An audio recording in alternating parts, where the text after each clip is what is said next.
जय हिंद। नमस्कार दोस्तों, आप सभी का मोस्ट वेलकम है आज की इस न्यू क्लास में। दोस्तों आज की इस क्लास में हम लोग जो है पढ़ने वाले हैं बिहार पुलिस मद्य निषेध के लिए प्रीवियस ईयर्स क्वेश्चन के साथ साथ मोस्ट इम्पॉर्टेंट एमसीक्यू क्वेश्चनों को, जो आपके आने वाले एग्ज़ाम जो आपका जून में एग्ज़ाम होने वाला है इसके लिए काफ़ी ही इम्पोर्टेंट साबित होंगे। तो आप सभी से बस निवेदन है कि आप लोग क्लास को अच्छे से देखिएगा और क्लास पसंद आए तो क्लास को आप लोग लाइक कीजिएगा, नहीं होंगे आप लोग तो चैनल को भी सब्सक्राइब कर लीजिएगा ताकि आने वाले अगले क्लासों का नोटिफिकेशन दोस्तों आपके पास सबसे पहले पहुंचे और आप उसे देखकर अपनी तैयारी जो है बहुत ही अच्छा बना सके। तो चलिए हम लोग बिना देरी किए हुए करते हैं क्लास को स्टार्ट। आपको इन जितने भी प्रश्न हैं, जितने भी प्रश्नों का आंसर आपको पता होगा उसका आंसर आप लोग हमें जो है कमेंट बॉक्स में दीजिएगा और लास्ट टाइम में आप अपना स्कोर भी हमें कमेंट कीजिएगा। चलिए देखिए दोस्तों, आज का आप लोग यहाँ पे पहला नंबर प्रश्न, पहला प्रश्न है कि किस वर्ष गांधी जी ने नमक कानून तोड़ा था।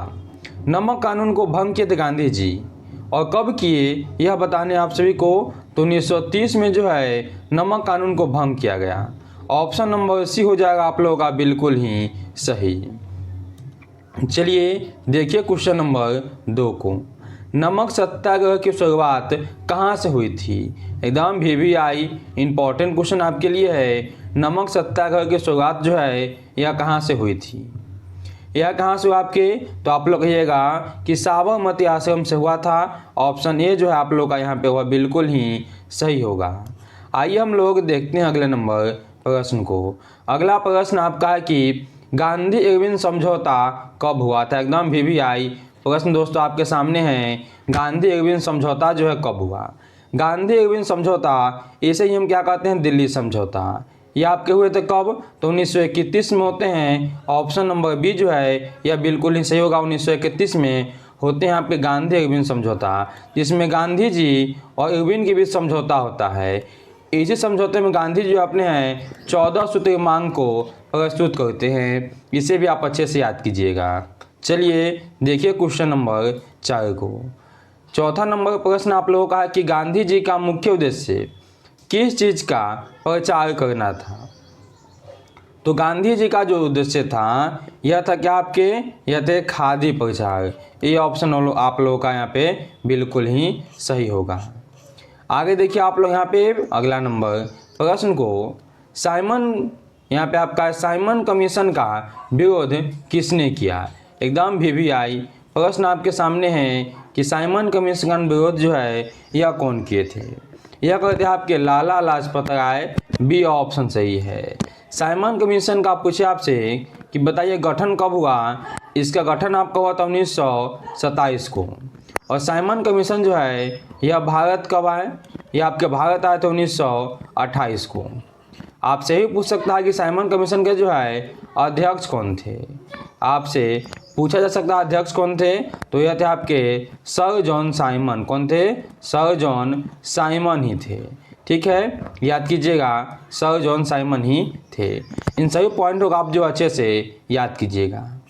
चलिए अब देखिए आप लोग 6 नंबर प्रश्न को। 6 नंबर प्रश्न है साइमन कमीशन का गठन कब हुआ था। चलिए आपको बता चुके हैं हम कि साइमन कमीशन का गठन जो आपका है 1927 को होता है। तो ऑप्शन नंबर ए जो है ये आप लोगों का बिल्कुल ही सही होगा। आगे देखिए आप लोग अगला नंबर प्रश्न को, 1857 के विरोध में किस भारतीय नेता ने कानपुर में अंग्रेजों का सामना किया। हमसे पूछा गया कि कानपुर में जो है अंग्रेजों का नेतृत्व कौन किए थे, यानी इनके सामना यानी का विरोध कौन किए। तो 1857 क्रांति जो है इसका नेतृत्व किए थे कानपुर से। कौन किए, नाना साहब किए।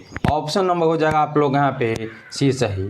जो यहाँ पे कुंवर सिंह है यह किए थे कहाँ से, बिहार से नेतृत्व किए। रानी लक्ष्मीबाई कहाँ से किए, इन्होंने किया था झांसी से। कहाँ से, झांसी से किया। यहाँ पे बहादुर शाह जफर जो है इन्होंने किया दिल्ली से। कहाँ से किया, इन्होंने दिल्ली से किया। तो इन सभी को आप अच्छे से याद कीजिएगा। आइए देखिए आप लोग यहाँ पे 8 नंबर प्रश्न को। 8 नंबर प्रश्न है कि किस शहर में नाना साहब ने अंग्रेजों का मुकाबला किया। नाना साहब जो है कहाँ से किए थे। आपको पहले ही बताया कि नैना साहब जो है इन्होंने कानपुर से किया, ऑप्शन ए हो जाएगा आपका बिल्कुल ही सही। लखनऊ से कौन किए थे? लखनऊ से किए थे आपके बेगम हजरत महल। कौन किए? बेगम हजरत महल जो है लखनऊ से किए थे। चलिए अब देखते हैं हम लोग यहाँ पे 9 नंबर प्रश्न को। 9 नंबर प्रश्न है कि बिहार के किस जमींदार ने 1857 के विरोध का नेतृत्व किया, यानी उसमें हिस्सा लिया। तो 1857 जो विरोध हुआ था इसमें जमींदार कौन थे? तो जगदीशपुर के जमींदार थे आपके वीर कुंवर सिंह। ऑप्शन नंबर जो है यह बी हो जाएगा सही। आगे देखिए 10 नंबर प्रश्न को, तात्या टोपे का असली नाम क्या था? चलिए VVI प्रश्न आपके सामने है। तात्या टोपे का जो है असली नाम पूछा गया है। यह थे आपके रामचंद्र पांडुरंगा। ऑप्शन नंबर जो है ए यह बिल्कुल ही सही हो जाएगा। अगला देखिए आप लोग यहाँ पे 11 नंबर प्रश्न को, 1857 के विरोध के दौरान कौन सी महिला योद्धा झांसी की रानी थी? बता चुके दोस्तों आप लोगों को हम कि झांसी की रानी कौन थी। यह तो आप लोग बच्चा में पढ़े होंगे, छोटे होंगे तभी ये, ठीक है ना। रानी लक्ष्मीबाई जो है यह झांसी की रानी थी। तो ऑप्शन ए जो है यह आपका बिल्कुल ही सही होगा। आगे देखिए आप लोग यहाँ पे 1857 की क्रांति में कौन से नए कारतूस का विरोध हुआ था? तो पता है आप लोग कारतूस आए थे चर्बी वाले कारतूस। कौन से कारतूस थे? चर्बी वाले कारतूस थे। इसी के विरोध करने पे जो है आपका 1857 की क्रांति हो जाती है। तो ऑप्शन नंबर सी को आप लोग यहाँ पर सही कीजिएगा। आगे देखिए आप लोग यहाँ पे भूमि और जल किस प्रकार के संसाधन हैं? एकदम दोस्तों आपके लिए VVI प्रश्न है कि भूमि और जल जो है किस प्रकार के संसाधन हैं। तो भूमि और जल कैसे हैं? ये आप प्राकृतिक संसाधन हो जाएंगे। कैसे संसाधन है? ये आपके प्राकृतिक संसाधन हैं दोस्तों। बी ऑप्शन जो है आपका, इसे आप लोग बिल्कुल ही सही कीजिएगा। आइए देखिए आप लोग 14 नंबर प्रश्न को, नवीकरणीय संसाधन में कौन सा शामिल है? नवीकरणीय संसाधन में कौन है दोस्तों जो आपके शामिल है नवीकरणीय में? पेट्रोलियम आपका अनवीकरणीय है, कोयला आपका अनवीकरणीय और लोहा आपका, यह तीनों जो है यह क्या है? यह आपके अनवीकरणीय हैं। लेकिन सौर ऊर्जा जो है यह आपके नवीकरणीय संसाधन है। तो ऑप्शन नंबर सी को आप लोग यहाँ पर सही कीजिएगा। चलिए देखिए 15 नंबर प्रश्न का आप लोग यहाँ पे, अरस्तु कहाँ के दार्शनिक थे? एकदम दोस्तों आपके लिए VVI प्रश्न है। अरस्तु जो है कहाँ के दार्शनिक थे? यह थे आपके यूनान के। कहाँ के थे? यूनान के थे। ऑप्शन नंबर जो बी है यह आपका बिल्कुल ही सही हो जाएगा। चलिए देखिए आप लोग यहाँ पे 16 नंबर प्रश्न को। 16 नंबर प्रश्न है कि अप्रत्यक्ष लोकतंत्र का देश कौन सा है? यानी वह कौन देश है जहाँ पे अभी भी जो है अप्रत्यक्ष लोकतंत्र की व्यवस्था है? तो अप्रत्यक्ष लोकतंत्र कहाँ पे आपके है? स्विट्जरलैंड में है दोस्तों। कहाँ पे है? स्विट्जरलैंड में है। चलिए हम लोग देखते हैं 17 नंबर प्रश्न को। 17 नंबर प्रश्न है, गौरवपूर्ण क्रांति कब हुई? एकदम VVI प्रश्न आपके सामने है, पूछा गया प्रश्न है। गौरवपूर्ण क्रांति कहाँ पे होते हैं? यहाँ पे होते हैं इंग्लैंड में। कहाँ पे होते हैं? इंग्लैंड में होते हैं। और कब होते हैं? तो 1688 को। कब होते हैं? 1688 में हुए थे आपके गौरवपूर्ण क्रांति। चलिए आगे देखिए 18 नंबर प्रश्न को, लिच्छवी गणतंत्र भारत के किस राज्य में अवस्थित है? यह तो आप लोगों का जो मोस्ट इम्पोर्टेंट VVI प्रश्न है। लिच्छवी गणतंत्र यह आपके जो है विश्व का पहला गणतंत्र है, ठीक है। यह आपके बिहार में ही स्थित है। कहाँ पे है? बिहार में ही स्थित है। ऑप्शन नंबर यहाँ पे हो जाएगा आपका ये सही। चलिए देखिए आप लोग 19 नंबर प्रश्न को। 19 नंबर प्रश्न है कि विश्व व्यापार संगठन का मुख्यालय कहाँ पे है? विश्व व्यापार संगठन का जो मुख्यालय है जनेवा में। कहाँ पे है? जनेवा में। तो ऑप्शन नंबर ए को आप लोग यहाँ पर सही कीजिएगा।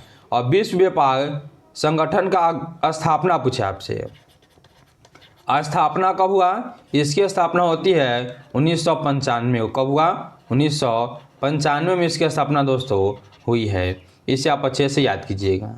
चलिए आगे देखिए आप लोग यहाँ पे 20 नंबर प्रश्न को, विश्व व्यापार संगठन यानी WTO की स्थापना कब हुई है? बता चुके दोस्तों आप लोगों को कि विश्व व्यापार संगठन, ठीक है, इसकी स्थापना होता है 1995 को। तो ऑप्शन नंबर सी को दोस्तों आप लोग सही कीजिएगा। चलिए आगे देखिए, आपका आ चुका यहाँ पे मैथ का प्रश्न है। प्रश्न आप लोगों का है कि एक्स स्क्वायर माइनस 3x और माइनस के 10 इज इक्वल टू 0 के धनात्मक मूल है। मूल यानी इसके हमको शून्य ज्ञात करना है। तो शून्य को निकालने के लिए पता होगा, कहते हैं हम लोग फर्स्ट इंटू लास्ट, यानी पहले वाले गुण अंतिम वाले के साथ तो 10 ही आएगा, 2 से एलसीएम कीजिएगा 5 आएगा, और 5 और 2 से हम लोग जो है 3 बना सकते हैं। तो यहाँ पे माइनस के 5 और प्लस के 2 लेंगे हम लोग, तो आंसर इसका चलाएगा।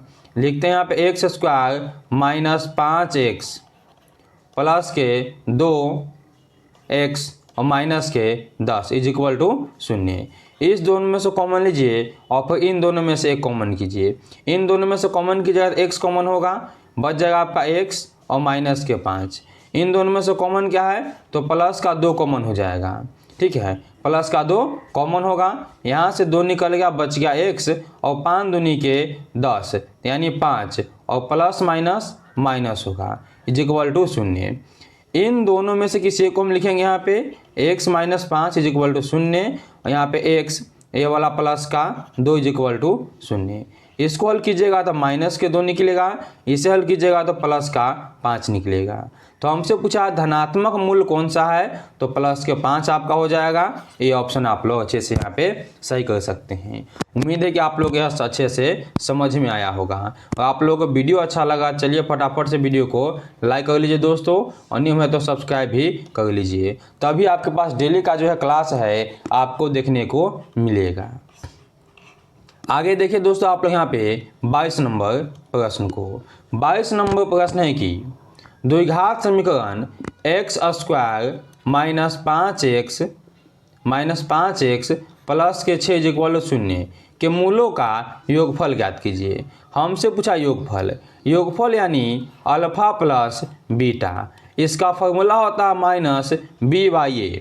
माइनस है तो पहले माइनस लिखेंगे, b का मान यहाँ पे जो है, b के मान देखिए तो -5 है, तो b की जगह लिखेंगे हम लोग -5, बट a का मान यहाँ पे x के बगल में कुछ नहीं है तो 1 है। अगर निकालिएगा देखिए तो माइनस से गुना हुआ माइनस में प्लस, और यहाँ पे बट्टा में 1 है तो 1 हम लिख दिए, इसका मतलब है केवल निकलेगा आपका +5। तो ऑप्शन ये जो है आपका यहाँ पे बिल्कुल ही सही है। उम्मीद है कि अभी आपको अच्छे से समझ में आया होगा। चलिए अब देखिए अगला नंबर प्रश्न को। यहाँ पे आप लोगों का 23 नंबर प्रश्न है कि वृत्त के केंद्र पर कितने अंश का कोण बनता है। मान लीजिए हम एक यहाँ पे वृत्त लिए, वृत्त के अंश यहाँ पे ले लेते हैं। यहाँ पे जो है टोटल बनता है कितने डिग्री का, तो 360 बनता है। कितना बनता है, 360 डिग्री का इस पे कोण बनता है। ऑप्शन नंबर जो है वह सी हो जाएगा आपका बिल्कुल ही सही।